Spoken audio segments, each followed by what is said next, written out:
everyone. Here is Mihnea Stoica calling in from Romania, and he is one of the character TDs on the KineFX team. So here today he's going to go over some KineFX tips and tricks, and as I mentioned, if you have any questions, just stop me, I'll pause, and we switch to him. Hello everyone, thank you for being here. My name is Mihnea Stoica. I'm a character TD with SideFX Software. And in the next hour or so, we will go through some less obvious, I would say, KineFX workflows and tools. We will dive into some more interesting interactions between nodes, states, and just general workflows involving capturing and a little bit of caching at the end. Hopefully there'll be something new for everyone. And without wasting much more time, let's get it. We're going to begin with a tip on the skeleton SOP, and to be more specific, skeleton state, how we can turn a joint chain into a planar joint chain. So I'm going to be drawing here a simple chain really quickly, just so we get something to work with. I can rotate a bit around and we can see how the joints are obviously not completely aligned. And what I wanted to do is I want to turn this into a planar chain because I want later on to potentially add an IK, and I also want them to be oriented in that plane. So how can we do that? We have a couple of options under the right click menu here, but there are quite a few. The one I'll be looking at now is the construction plane one. What is a construction plane? If you come up here where the grid is, so you can see the grid, underneath there is something called construction plane. So I can click on this and this brings up the construction plane, which is obviously different than the grid. So I can only see the construction plane now. And we can make actually use of this one to orient joints in a plane. So I'm going to select the first and the last joint in my chain, so the ones that basically represent the chain itself. And I will be coming through, rotating the camera a little bit here until we get an actual, more or less like parallel to the actual chain, so the chain we want to build. And I'm going to right click and do Orient Construction Plane to Selection. And you see how this has basically snapped our construction plane to make sure it passes through these two joints that we've selected. And you obviously see how the other ones are offset. So we can rotate the camera slightly around and we can tweak this orientation. You can see how that rotates slightly to get to the perfect angle that we want to. And once we're happy with it, what we can do is we can press S and select the rest of the joints. So now we have all of them. And then I can do right click again and snap selection to construction plane. You see a bit of movement there, and what this has done has snapped all of our joints into the plane. So now they're all a planar chain, ready for IK, has made some orientation tweaks as well along the chain here. Still not amazing, especially with this last joint, but there's more stuff we can do with orientations, and that is this orient selected joints option, which will orient specific axes from a joint to point at the child. So I can right click on this one and then orient selected joints. And we see how this has oriented the rest of the chain correctly. So this is a very powerful combination of snapping the joints to a plane and then orienting them. You can keep snapping, keep orienting until you get the proper planar orientation that you are after. Next skeleton state tip has to do with orientations again, except this time it's a bit different. So what if I'm happy with my chain, I got it to be planar, but now what I want to do is I want to make sure that my joints are not actually pointing down the negative Z axis, but instead point down, let's say, X axis. So what we can do is we can again select all of them using S. And if I go to P, which brings up our viewer state parameters, we see here a bunch of stuff, including the actual transformations of the joints and so on. But what I'm interested right now is in this primary axis and secondary axis. So the primary axis dictates the axis that will be pointing towards the child, which in our case is negative Z. So we said we want to switch this to X. We're going to do that. And then for the secondary, so the up axis, we can do Y. Why not? So once I switch this, what I can do now is with all the joints selected, I can right click and I can orient selected joints. And we see how that has, let me quickly hide the links. That has oriented positive X with Y as an up vector along our chain, has not actually modified the way we set up the orientation, just flipped the axis around, which is exactly what we wanted. Another bit, Houdini 19.5 adds or rather updates our rig tree panel that we can see right here. And we have added a bunch of new features to it that we can actually use while working in node states. To demonstrate this, I'm going to have the skeleton state back up, fire the state here, and we see our chain from before. Now, there are a couple of things you can do in the state and also in the rig tree directly. So I can actually see my hierarchy, which is very nice. What I can do is I can select joins, one or multiple. I can delete joins from the state directly, from the rig tree directly. And another cool little thing I could do, I could select multiple joins. I could right click and do rename. And I could rename this like something like this, for example, which renames all of them and assigns them proper numbers. The rig tree has specific interactions with most of our states, so feel free to explore while you're working in these states and make use of the rig tree if it's something that would work for you. Next, we're going to have a bit of a more involved tip. So this has to do with orientations once again. However, this time we're going to attempt to see how far we can get in a procedural manner. So instead of using the skeleton state and orienting each chain one by one, even though obviously that gets us the most amount of precision, we're going to try and see if we can use some more procedural approaches in orienting our whole skeleton in one or in a few goes. So here on screen we have a skeleton that has been oriented by hand. So this is all oriented as we would expect and it's working nicely. And then here on the right, the same skeleton with all the orientations basically reverted to identity. So to default, all pointing down the Z, which is obviously wrong.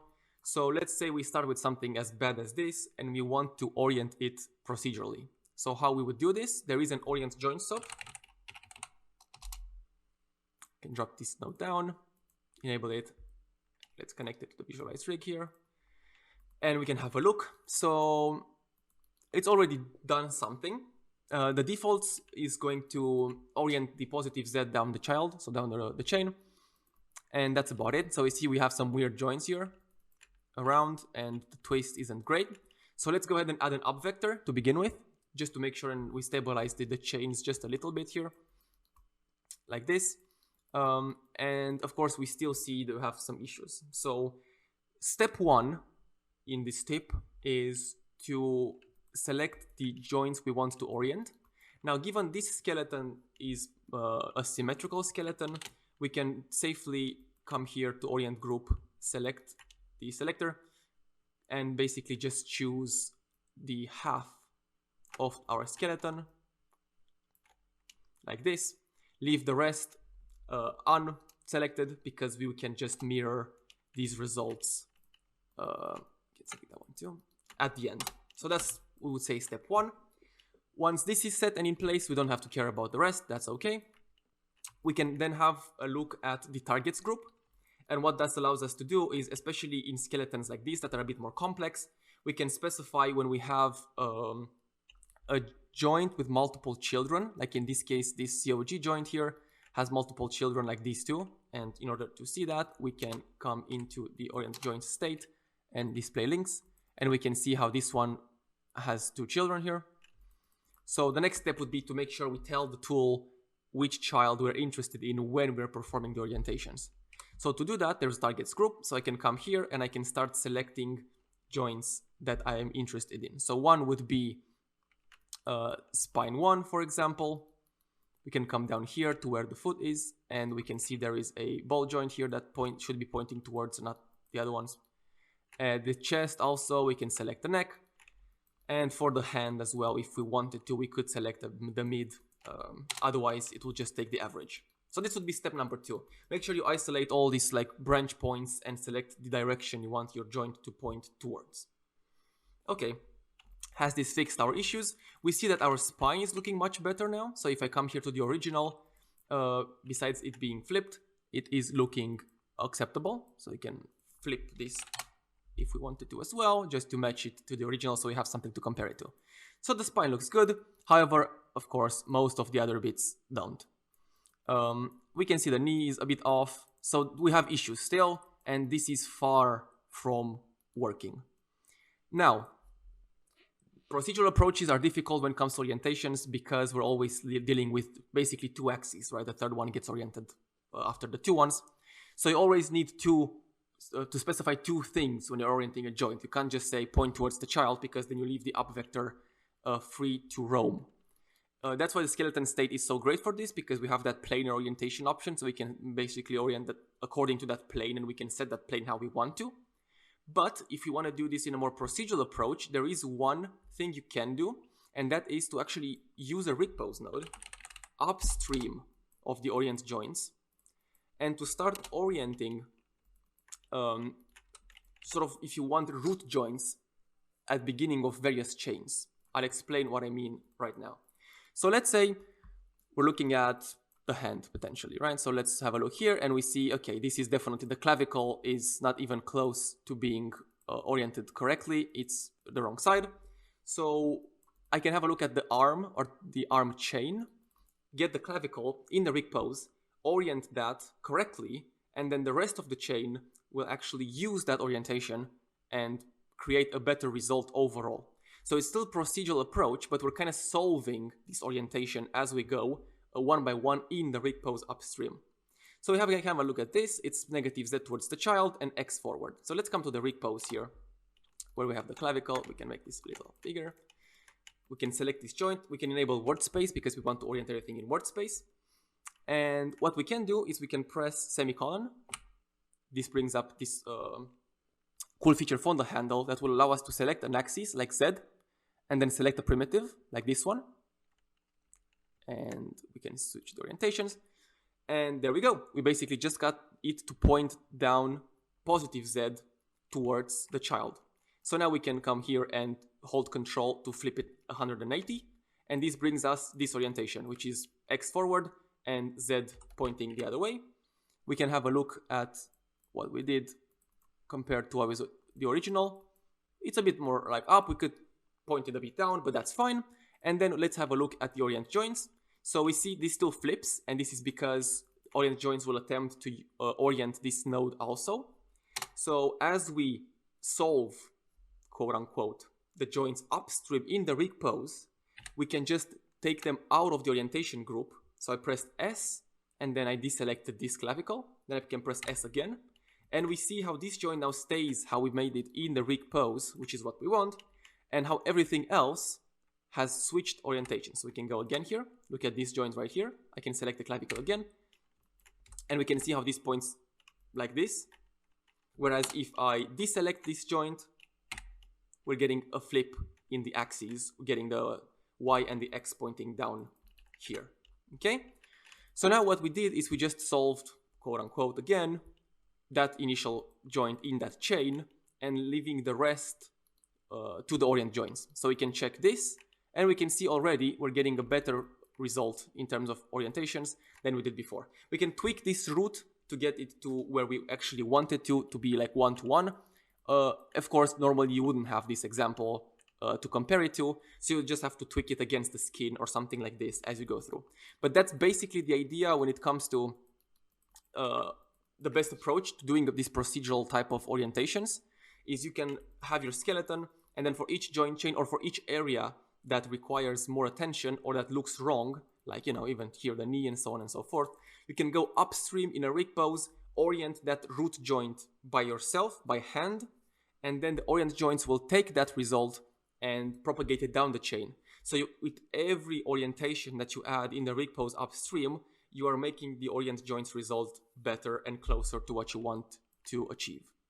And then, of course, at the end of all of this, so once you're done with orientations, there is the rig mirror pose. You can drop this down here. Come to the state. Select the half, so the joints that we want to mirror, which will be these ones right here. Press S again, so this selects that group. And that will copy the orientations over. We can have a quick look here. So we see obviously the axes are wrong, so we can again check against and see which axis we want to flip. There's a flip option under here, which you can do user defined, and we can flip all of them. And this gives us sweet mirroring on the other side. And this would be sort of your best procedural approach when it comes to orientations. And it is still mostly procedural, but you have control using a rig pose over those nodes at the chain to make sure you're actually getting the proper results in your skeleton. Next up, did you know you can add custom forces to your ragdoll solve? Here is a very, very basic ragdoll solve for the hands, has no limits, no nothing, so just very bare bones solve. And what I want to show you is that if you want to actually interfere in this solve by adding specific forces that would interact with it as it's solving, this ragdoll solver has this little icon here that's a like dive in icon, so I can double click on it, and this brings me to this pre-solve post-solve section. We can even get these square pop forces into Presolved to apply per point forces. So we're going to come to the pre-solve, right? We want to apply this as before we're solving to actually account for them in the solve. And there's a dop node called pop force. We can drop this down, we can connect them like that. And then in the pop force, there's a couple of them actually, so you can have a look through here. There's a bunch of pop forces that you could use. In the pop force, we're going to use a force. We're going to do something like a 0.01 with negative, so it go back. And then you can just attempt to see if this works. You can already see it's almost like a wind type of effect. And then of course you can mess with these options as you please to get various effects, like, you know, a bit of a noise field and so on and so forth. So let's see how this looks on the capybara here. You can play it and we can see the hands flipping backwards like it's driving in a car or something like that. So a neat little trick, if you want external forces, this is the way to do it. Next tip is very, very cool and has to do with blend shape authoring. So I'll not be going into building all of this stuff from scratch, and I'm not going to be talking too much about the actual blend shape workflow as that has been demonstrated before. However, one thing I want to mention is that in order, like usually when you author a blend shape, you take the skin at rest pose, right? And then you build your blend shape here, add it to the system, and then once you're actually joint deforming this stuff, so when you're deforming the skin after the skeleton, you want to apply those blend shapes in using various methods. So what KineFX allows you to do is something very, very, very sweet, which is you could actually run your animation, pick a pose, like let's say I want to pick like this pose right here, where I want my blend shape to be. So this would be a pose that I want to correct using that blend shape. So I can actually modify my mesh directly at this pose right here, right? So I would sculpt this mesh, whatever, to get the blend shape that I want. Then we can invert that result back onto our rest pose-ish. I'll explain in just a second. And then apply this blend shape onto our skeleton. So when we actually joint deform, we can see the result in action. So how does this work and what's the idea behind it? So what we do here is this joint deform up to here to this point is just to show us the actual result of our animation clip. The only bit that I want to mention and we're doing differently here is we are creating a simple X-form attribute. We're doing this in a wrangle because we want to make sure the type info is set to matrix so that Houdini knows it is supposed to transform as a matrix. And then to the joint deform that is deforming our skin, we're giving this extra X-form attribute and we're telling it, please deform this attribute alongside the actual like rest of the skin transform. So if we have a look at the geometry spreadsheet here and we just hide and show the X-form, we will see we're getting this per point matrix that gets deformed by the bone deform. Okay?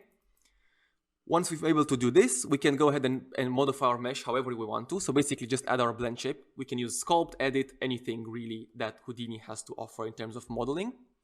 And then in this transform by attribute, we are inverting. So we are using the same X-form attribute and we're inverting the transform. And what this does is it's going to transform each point in the skin basically back to the rest, right? Because we're deforming this attribute with the bone deform. And then we're saying, you know what, I want to take that deformation and I want to revert it back to be actually before it was joint deformed. So what this allows us to do is put all the skin joints or the skin points back exactly to the rest pose. But if you look close at this blend shape here, it will move a little bit, right? Because the blend shape itself is being deformed as well as we're sculpting on it. So basically what this allows us to do is allows us to create our blend shape at a particular pose that's not the rest pose. So any pose on our timeline in our animation clip. And once we've got that, we can invert everything back. So we've got the blend shape like it was created at rest pose. Then we can stash it or do what we want with it just to have the actual blend shape itself. We don't really need anything else with it because we're going to add the blend shape onto our character using character blend shapes add, which is the classic workflow again. We're going to use a character blend shapes channels here just to have a bit of just to drive our blend shape during the animation here. And if we display the joint deform, we see this blend shape nicely play out how we animated it, and we're able to actually author it at a pose that we chose on the skin. Before we move on to the next tip, we're going to actually enter into the capturing category now. So right beforehand, I just want to make a very, very quick stop and explain very roughly how the capturing works at the moment. So here we have the setup for a normal capture where we have our mesh, skin with a capture and deform pose, animated pose, and we want to capture our skeleton, so our capture pose onto our skin. So this is just to delete the bone capture because it already has been captured. And then we have the following steps. So first, we have to build a TET mesh, either using TET embed or TET conform, slightly different algorithm that produces, as you see, slightly different results. What this does is it takes our skins, or rather the input that we feed it as a polygon mesh, turns that into a TET mesh, and embeds a point cloud. So this is very, very important because we're going to hit this a couple of times in the next tips. This bone capture lines turns our skeleton into just a simple point cloud. So imagine this as being a fancy resample of our skeleton, where the bone capture attribute that is present on the joints, which we can see actually how sparse the skeleton truly is here and how it gets turned into the bone capture lines here. The bone capture attribute gets placed on these resampled points correctly. So a fancy resample algorithm, we embed this into our TET mesh, and then we fit this TET mesh to the bone capture by harmonic, where we say take the skin, take the TET mesh, and make a capture. We have an alternative to this. So if you want to go down the easy route, there's a joint capture by harmonic node, which already does all of this stuff for you. It's essentially the same thing. It has some extra stuff built in, but it's just a simple way to achieve roughly the same result. We will be using both setups. So the joint capture by harmonic for one tip, and then this stuff for some other. We can now proceed to the actual tips. In 19.5, we have added a new possibility for procedural capturing, which is quite powerful. So here we have our joint capture by harmonic setup with a simple stashed skin, a simple skeleton. We are doing a joint capture by harmonic to get the initial weights, and then this is how the result looks like. We can obviously see it's not ideal. Clavicle, shoulder area are a bit, so the capture hasn't gone exactly how we wanted it to go. Let's just say that. So there are a few, normally you would want to correct this, or normally you would correct this using a joint capture paint or similar stuff. However, we now have a new way of correcting this as it gets, so right before the joint capture by harmonic, which allows you to build an actual procedural setup that you can then transfer easily between scenes. So how do we do this? Here to the side is our setup here. And I will walk you through it very quickly. So we have this attach joint geo node, which essentially is a node that allows you to attach controls onto your joints. But now it has a new feature at the top where you say role called capture geo. So the workflow is similar to attaching a control, where I just have here a bunch of circles, circle geometries that I then merge back into one. So you have 3 packed geometries, basically each named in a specific way. I've just positioned this by hand, so there's nothing else going on there. And then this attach joint geo into the state, you can select the joint that you want, and you can then assign it to a shape. So we can see the shape being highlighted there. So I have made the connections between which joints I want and which circles, which I'll explain in a second what they mean, in the state. And once this is done, this gives us this capture skeleton, which we see we've got all these curves sort of attached. So remember what I said at the beginning when we sort of introduced this capturing category, is that the bone capture lines create a point cloud. So what we care about is a bunch of points with the bone capture attribute on them. That means that we can also build this point cloud ourselves. And this is basically exactly what's happening here. So what we get is we get this instead of just using a bone capture lines simple to create this resample algorithm over the skeleton while we are transferring the weights onto our TET mesh, we are instead providing the algorithm with additional points of our circles or curves or lines, or it doesn't really matter, the geometry, it has to be a piece of geometry. We're giving it to the algorithm and saying, so on top of the bone capture lines, also use those points that I am providing specifically for embedding into the TET mesh and then capturing. And how does this change the result? Well, of course, more points in the point cloud and closer to the surface means that you're going to get a sharper capture around those points. So I can show you what I mean here. This is the result we're getting without anything. And as soon as I plug this into the capture pose, you can see how the colors changed. And if I play this joint deform, you see how the capture just got much better. Once again, why? Is because the more points, I can display the skin as well, the more points we have close to the surface, the sharper the capture will be. So here, our spine 01, which we can see as being red here, is using this circle on top of the actual bone capture line generates to create this red capture area, which is much, much closer to what we want. This is a very powerful thing we can use because once this is built, of course, every time we recapture, the setup will stay similar and we can procedurally modify the amount of curves or extra point cloud or extra points in the point cloud we want to add. And this allows us to stay away from that last step, which involves that joint capture paint, which once we do it, we can't easily go back. I mentioned a couple of things beforehand. I mentioned the joint capture paint as well as this procedural step for capturing that we just showed. So in this next tip, I can show you how we can easily transfer or combine these various capturing methods without having to actually go back and lose any progress. So one thing I want to mention here is that besides the fact that we've got this new procedural approach for capturing, we're using the joint capture by harmonic, we also have this joint capture paint node, which is new in Houdini 19.5.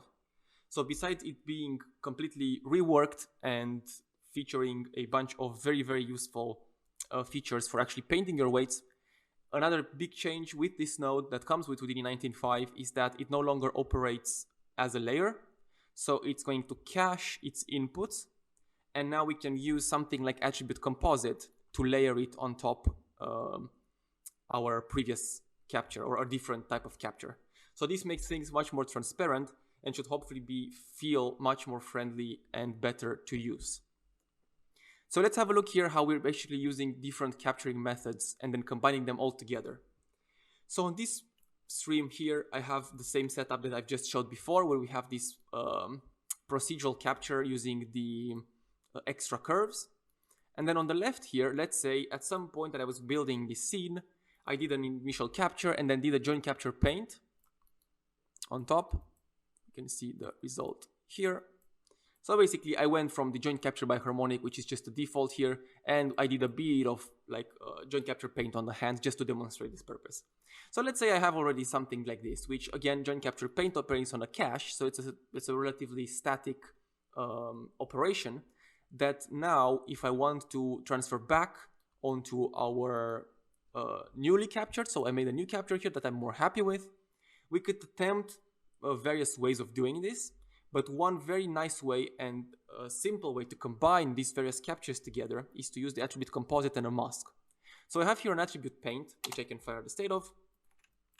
And you can see I've basically painted this up section of the torso, which is the section that I just procedurally, if you want, captured using those curves, and is the one that I wanted to fix, right? Because again, if I come back here, and I just show you the result that we're getting is the same broken one from before.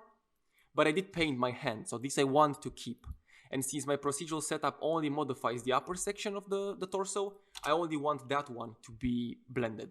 So I'm painting that one using attribute paint on an attribute called mask.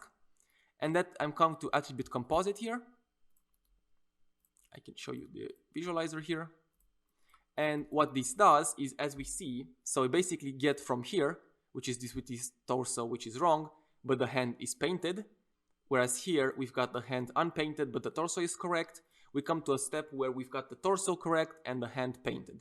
How this works is the attribute composite simply takes the bone capture attribute that we tell it to take from this parm here and put these two weights as being 0.5, 0.5. So we want to get half of one, half of the other to get this nice blending between them.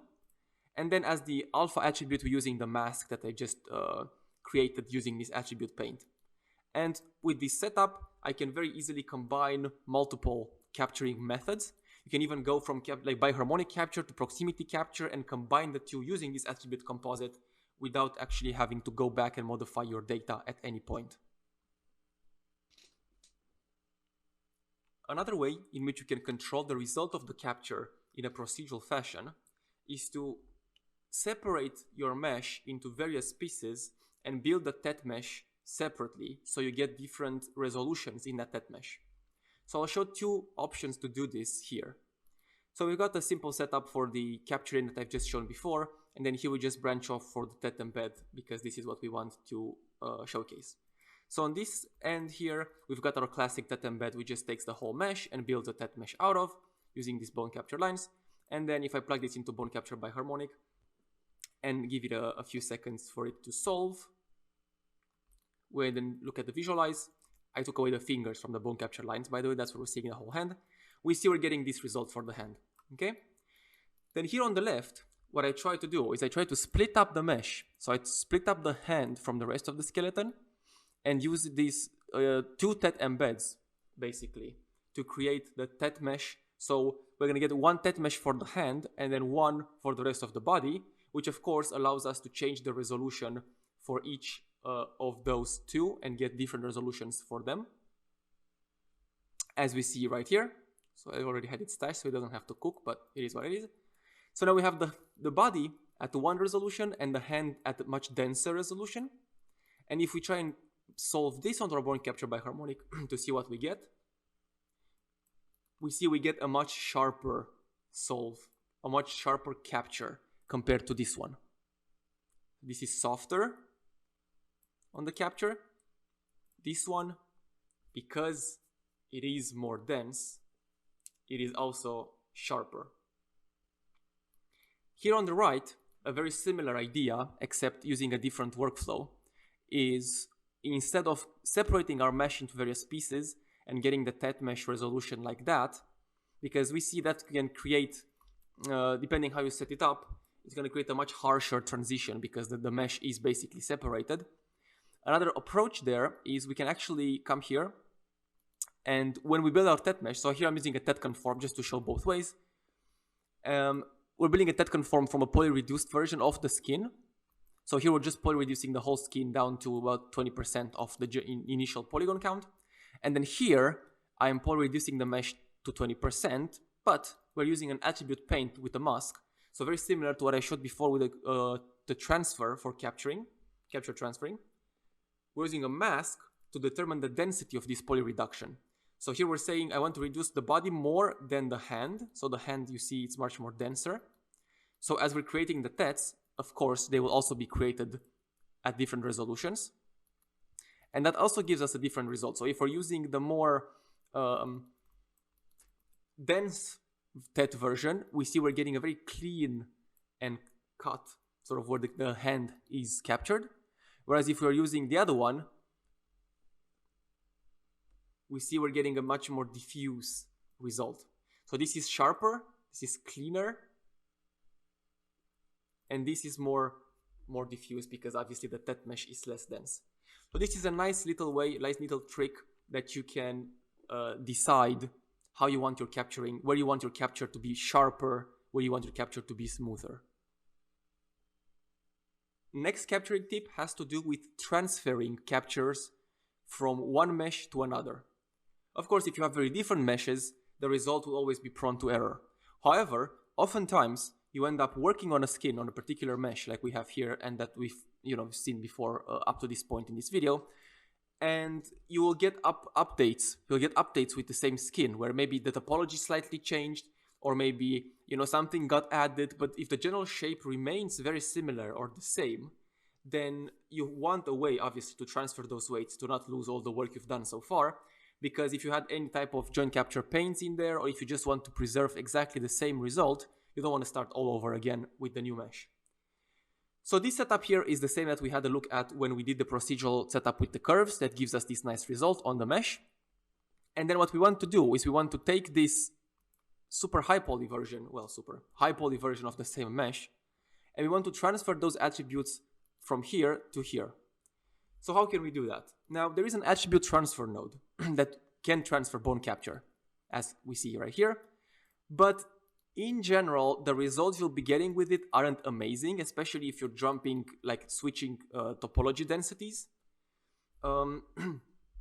So this sometimes might be the best approach, or the easiest rather, but oftentimes if you're not getting the result that you're looking for, there is a different way, a more stable way to get this transfer done properly. And this is here to the left. So what we're doing here is, again, I want to emphasize the idea of that embed taking a skin. In this case, we're just taking our skin, and then on the second input, a point cloud. Remember, this is all it needs, a point cloud. So in this case, the point cloud I'm actually using is the version of the low poly mesh. Now, explain this for just a second. We're going to create a TET mesh out of our skin, so the skin that we wish to capture, which is the high poly version of the mesh. And then for capturing it, instead of taking the skeleton and building a point cloud out of it, we can already just take the low poly version because they conform. They're very, very close together. Like they're basically, in this case, identical. But if they're very, very similar, then this will provide a very, very accurate capture because the point cloud already lies on the surface. So we have a lot of points from our low poly mesh that lie on the surface of the high poly mesh. And this will allow the TET mesh to become very accurate upon being used in the actual biharmonic capture. So once we've got this TET embed done, then I can just plug into a bone captured biharmonic the high poly mesh once again and capture that using this TET mesh. And the results we're getting are basically identical to our low poly mesh, except this is the high poly one.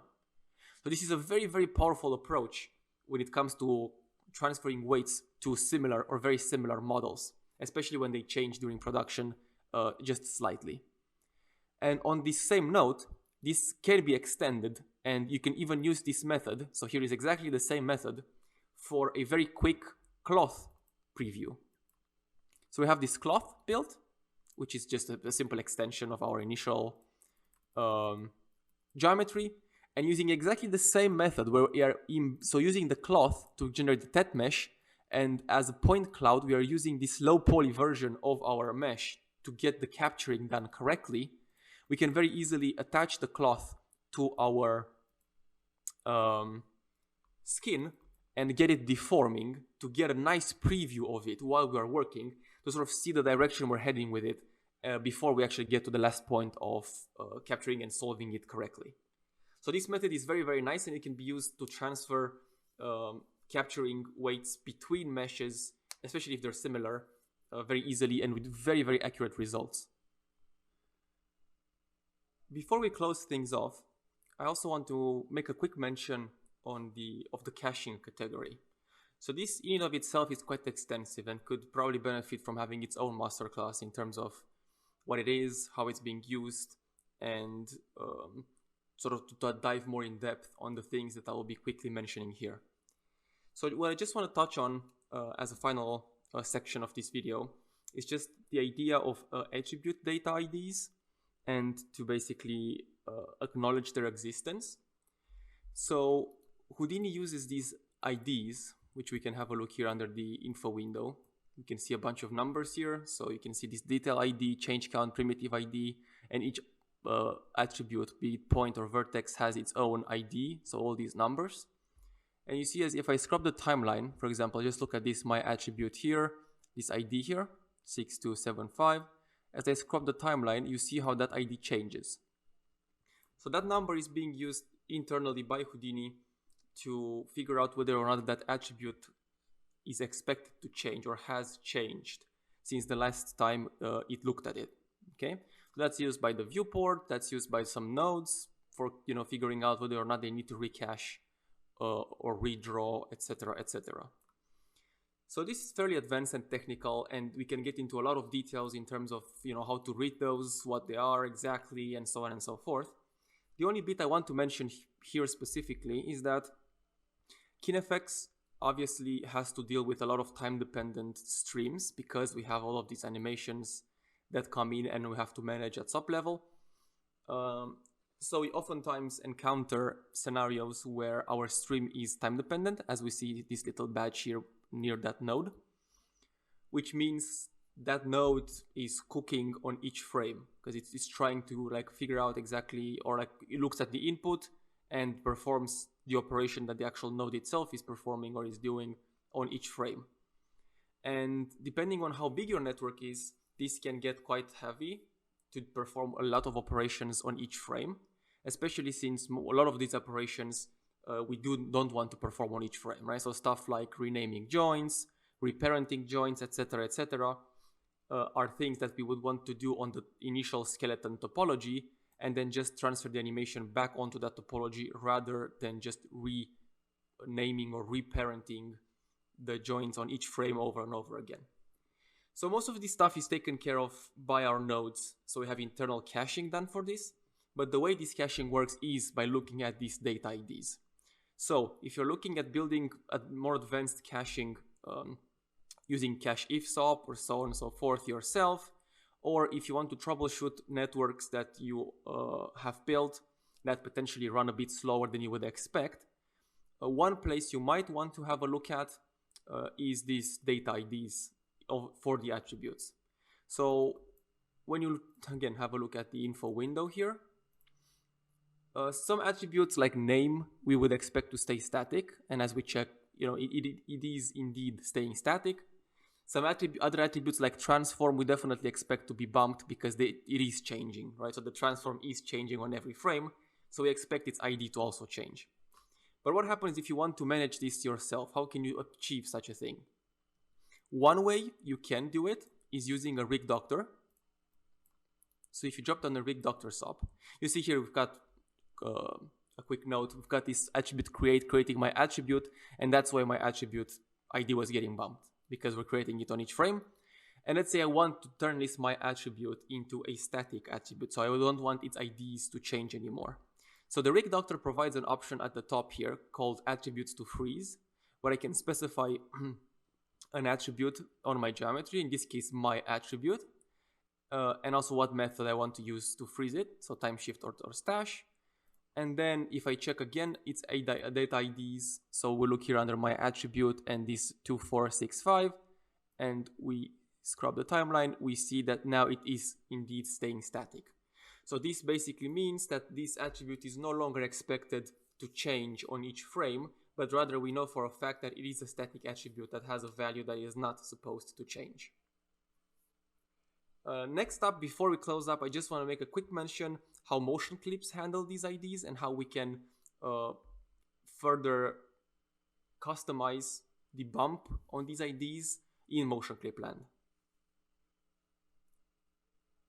Motion clips are their own ecosystem, if you will. So they function a bit differently because what they do is they bridge this gap between time-dependent data, so time-dependent animations, to static.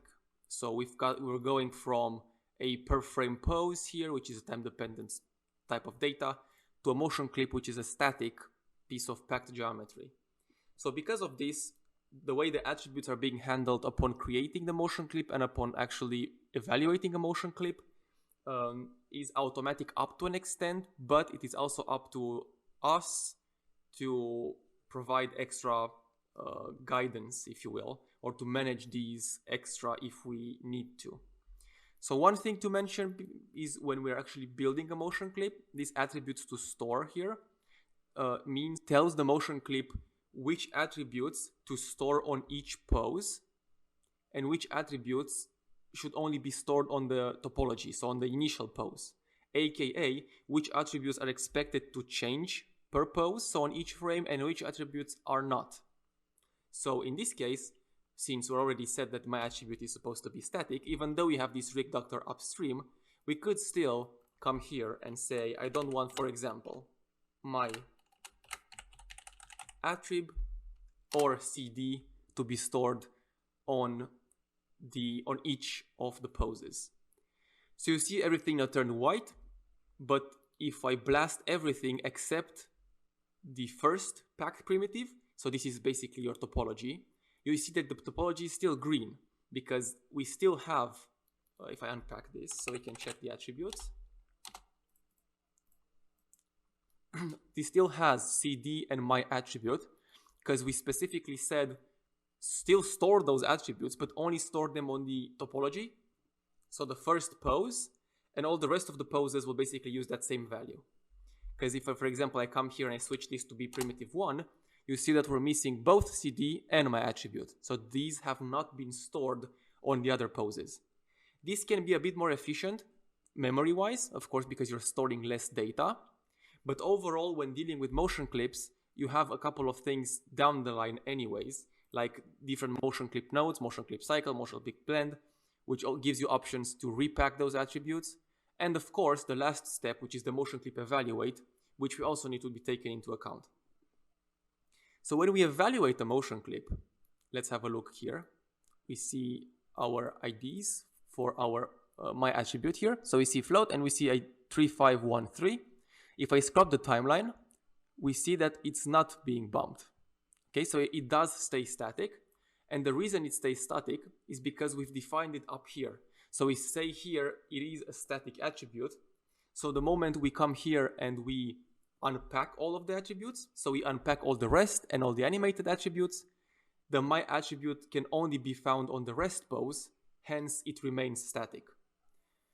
So this is one way to make sure that we do not bump IDs unnecessarily, because if, for example, I take this out of here and I come to my motion clip evaluate and I check the ID again, it's up here, this 34214, we see it is being bumped now. And this is because as far as the motion clip is concerned, that attribute lives on each pose, so it is expected to be time dependent. If, however, you want in the motion clip evaluate to say which attributes to evaluate per pose and which not, you have the ability to here under animated attributes to specify strictly, I do not want my attribute to be considered animated. And what this would do is essentially a similar thing that we just did with specifying it on the motion clip itself, but this is specified on the motion clip evaluate. You see that ID right there. So we choose to not evaluate that animated. That attribute can still be animated and it still exists on each pose because we've built the motion clip with it, and the value can be different on each pose, but we are choosing to not look at each pose to evaluate that attribute, just at the initial pose and just get the value from there. So again, this topic can go on and it can become quite cumbersome to deal with.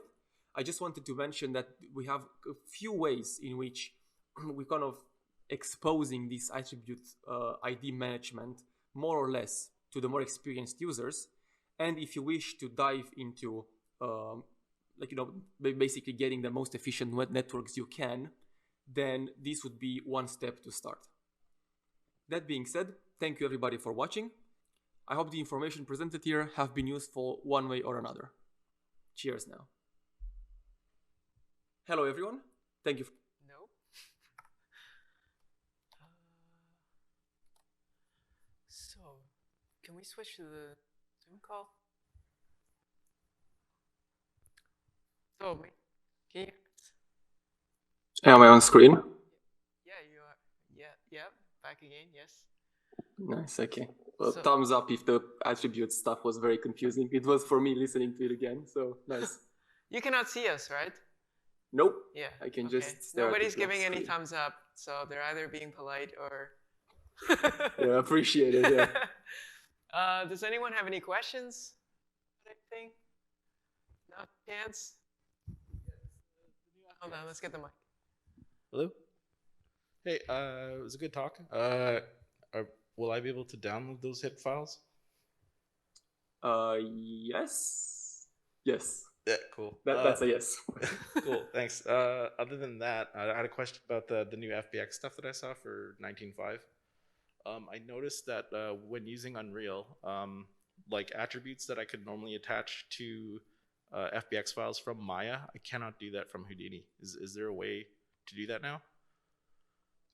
So we have been working on actually supporting custom attributes on FBX exports from Houdini, especially for engines, and we have added support for some.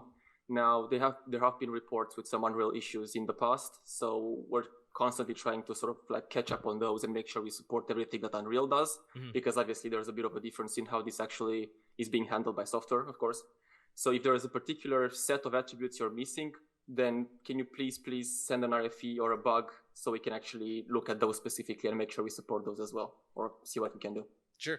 Yeah, I'm wondering if you do have any like new support compared to 19. Is there like a sample file that sort of has like some stuff applied as an attribute that I can attempt to read into Unreal? So I am aware of development on that front, where again we've been adding support for custom ones. Now exactly which ones, I don't know from the top of my head. There should hopefully be in the documentations under what's new, like under the like KineFX FBX or just FBX in general. I'm not sure exactly how we categorize those. But if it's not there, then sorry, can you please submit an RFE about that as well? Sure. Thank you. Okay, Yeah, I'll try to remember that. Another question would be what is it?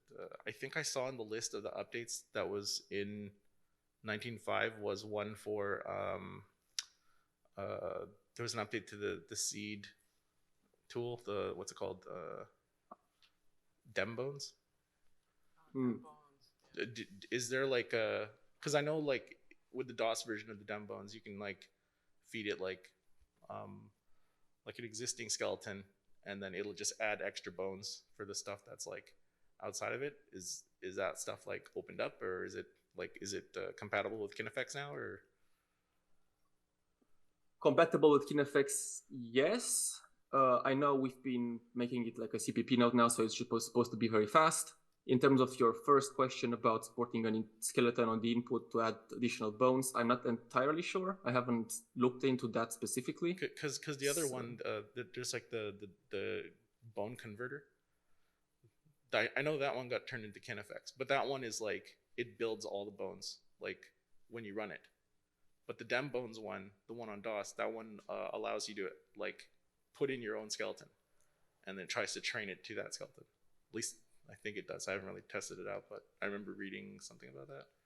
So that's what I was wondering if the Houdini updated dem bones can do. I'm not entirely sure. I can't provide a valid answer to this without like just going in circles. So I'm not entirely sure about that. Cool. Yeah. Okay, thanks. Cheers. Yeah, thanks. Anyone else?